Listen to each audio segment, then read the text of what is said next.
నిరాశ అక్కడే ఆగిపోయేలా చేస్తుంది. నీ చావుకి ప్రతీకారం తీర్చుకునే వరకు నా ఆశ చావదు నాన్న. నేను కూడా చావను.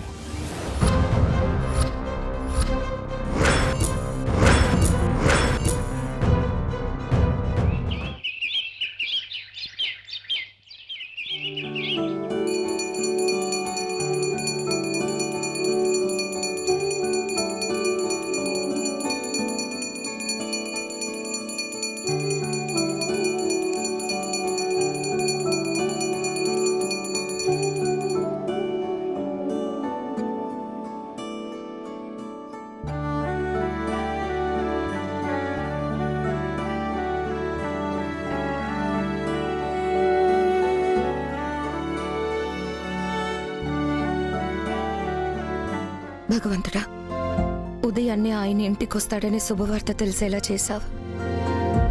ఇంతకాలం ఆయన విషయంలో నేను చాలా తప్పులు చేశాను. నా కోపం చిరంజీవి మీదే కానీ నా భర్త మీద కాదు. ఇక నుంచైనా నా భర్తతో నేను ప్రేమగా ఉండేలా చూడు.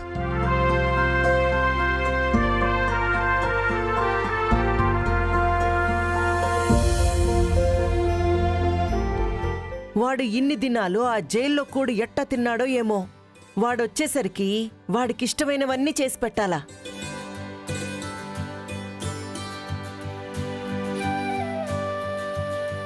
ఓయ్ వదినా, ఇట్టారండి. అర్జున్ వస్తుండాడు కదా, వాడొచ్చేసరికి ఇల్లంతా శుద్ధంగా పెడదాము, వాడికి కావలసినవన్నీ తీసుకొచ్చి పెడదామా అని లేకుండా అట్ట తిరుగుతున్నారేమి? ఆ కూరగాయలేవో కొయ్యండి. వాడికి భిన్న భోజనం చేసి పెట్టాలా. ఏమి అట్ట చూస్తా ఉండారు? త్వరగా కానియండి, వాడి పాటికొచ్చేస్తా ఉంటాడు. సరే వదినా.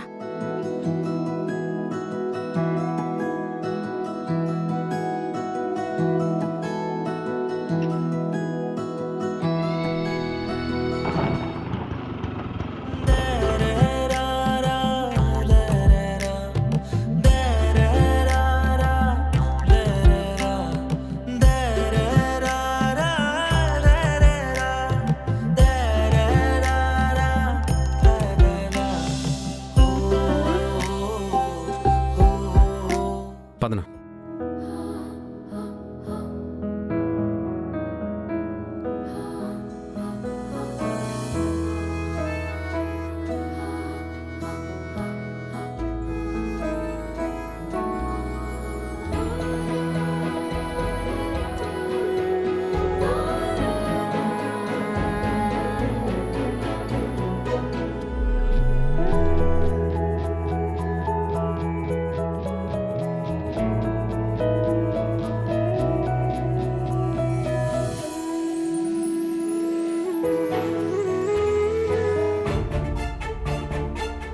ఇప్పుడు నాకు ఈ గిఫ్ట్లు అవి ఏమొద్దండి.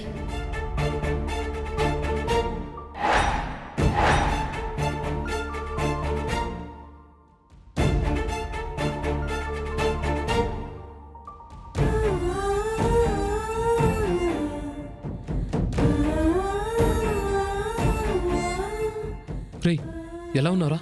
వాళ్ళు నీ మీదేం చేసుకోలేదు కదా?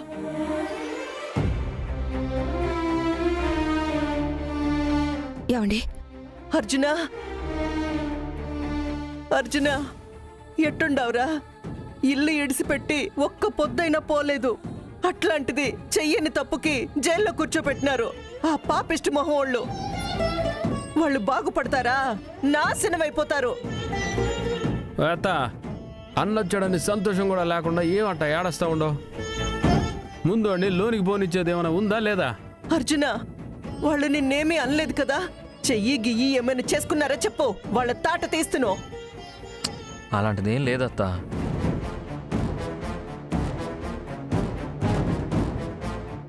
ఏమ్మా అట్లే చూస్తా ఉండావు? బిన్న పోయి ఎర్ర నీళ్లు తీసుకురాపో, దిష్టి తీద్దాము. ఆ పొద్దు ఏమంట బయటికి పోయినాడో ఏమో, ఏ దరిద్రపోడు ఎదురుగా వచ్చున్నాడో. బిడ్డ అట్నుంచి అట్టే జైలుకి పోయినాడు. ఏళ్ళు తీసుకురాపో.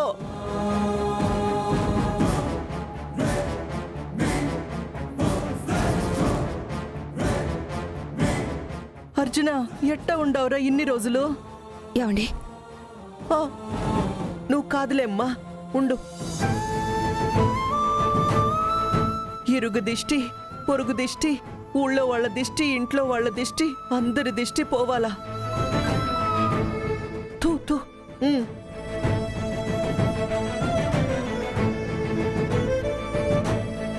ఆ, నువ్వేమి పేరెంట్ అనుకొచ్చినట్టు అట్ట నిలబడినావు? ఇట్రా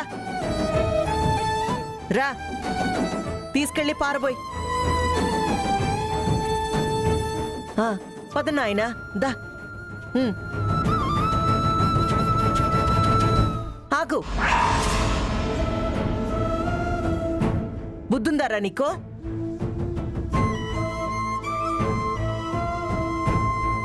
శుభమా అంటూ మళ్ళీ ఇంట్లో అడుగు పెట్టబోతూ ఎడంకాలు పెడుతుండావా?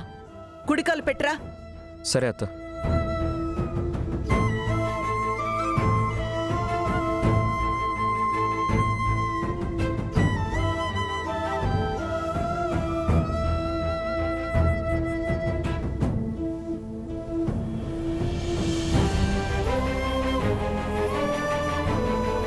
ఏంటన్నా అలా ఉన్నావు?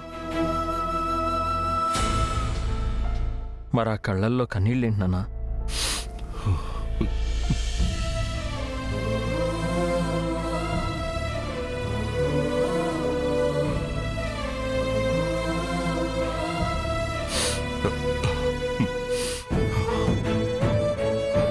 నాకు తెలిసి నేనెవరికీ చెడు చేయలేదురా. అందరితో మంచిగానే ఉన్నాను. నలుగురికి చేతనైన సాయం చేశాను. ఎదుటి వాళ్ళకి కష్టం అంటే ఎదురెళ్ళి మరీ సాయం చేశాను. నేనే మంచి పని చేసినా ఆ పుణ్యం నా బిడ్డలకి దక్కకపోతుందా అనే ఆశతోనే చేశానురా. కానీ దేవుడు నిన్ను ఇలా ఎందుకు శిక్షించాడనేది నాకు అర్థం కావట్లేదు. అది నేను చేసిన పాపమా, నువ్వు చేసిన పాపమా? నేను నువ్వైనప్పుడు, నేను తప్పు చేయనప్పుడు నువ్వెలా చేస్తావురా? అసలు ఆ దేవుడికి దయ అనేది ఉండదా?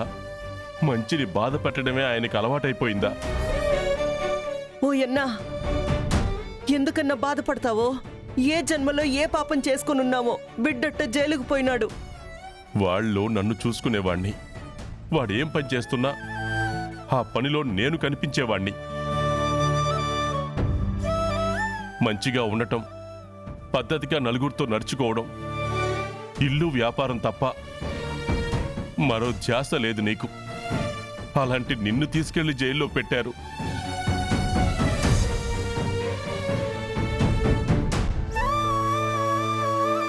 సరేనన్నా, జరిగిన దాని గురించి బాధపడడం ఎందుకు? వదిలేసేయండి. ఎలా వదిలేయమంటావురా?